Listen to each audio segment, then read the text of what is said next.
নমস্কার সকলকে, welcome to বাঙালির রান্নাঘর। আজকে আমি বানিয়ে দেখাবো পনির রোল। তাহলে প্রথমে দেখে নিই উপকরণগুলো কি কি রয়েছে।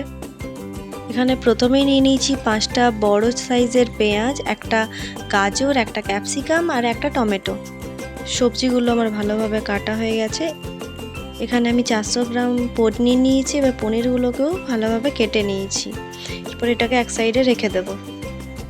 এরপর আমি ময়দাটাকে মেখে নেব। তার জন্য নিয়ে নিয়েছি 250 গ্রাম ময়দা, পরিমাণ মতো নুন এবং সামান্য সাদা তেল। এই সব কিছু দিয়ে আমার ময়দাটা মাখা হয়ে গেছে। এরপর রুটিটা বেলে নেওয়ার পালা। বেলে নেব রুটিটাকে।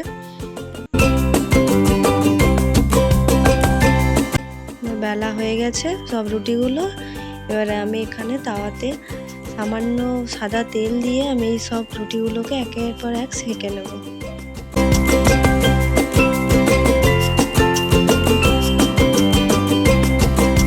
রুটিগুলো আমার প্রায় সেঁকা হয়ে গেছে। এরপর কড়াইটা চাপিয়ে দিয়েছি। কড়াইটা গরম হলে তাতে দিয়ে দিলাম পরিমাণ মতো সাদা তেল। তেলটাকে কড়াইয়ের চারিদিকে করে নেব, যাতে পনিরগুলো কড়াইয়ের মধ্যে না লেগে যায়, সেই জন্য।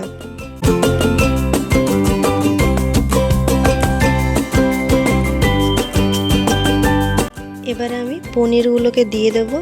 পনিরগুলো বেশি ভাজবো না, সামান্য একটু লাল লাল হয়ে এলেই আমি সেগুলোকে তুলে দেব।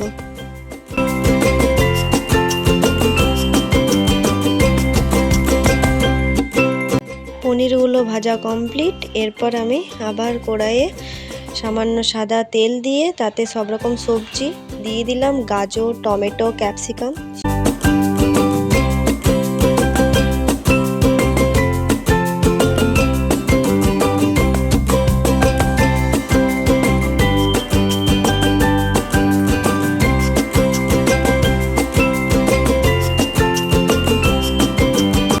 সবজিগুলো একটু ভাজা ভাজা হয়ে এসছে, তাই এবার আমি দিয়ে দিলাম বাটার পনির মশলা।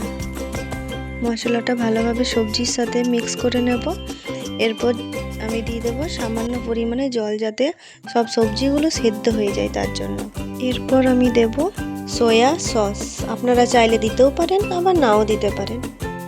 আর টমেটো দিয়েছি, তার জন্য টমেটো সসটা দিলাম না। দিয়ে দেবো রেড চিলি পাউডার, এটাও মিক্স করে নেব। এরপর আমি দিয়ে দেবো ভেজে রাখা পনিরগুলো।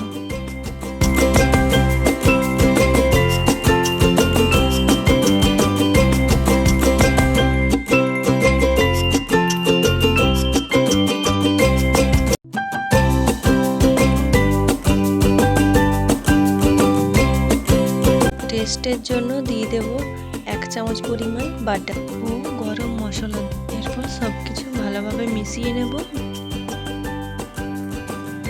পেঁয়াজটা আমি আগে থেকে ভেজে রেখেছিলাম, সেটা এর সাথে মিক্স করে দিয়েছি। একটা রুটি নিয়ে নিয়েছি, তাতে সামান্য পরিমাণে এইগুলো দিয়ে দিলাম সস। এবার রোল করে হয়ে গেল আমাদের পনির রোল।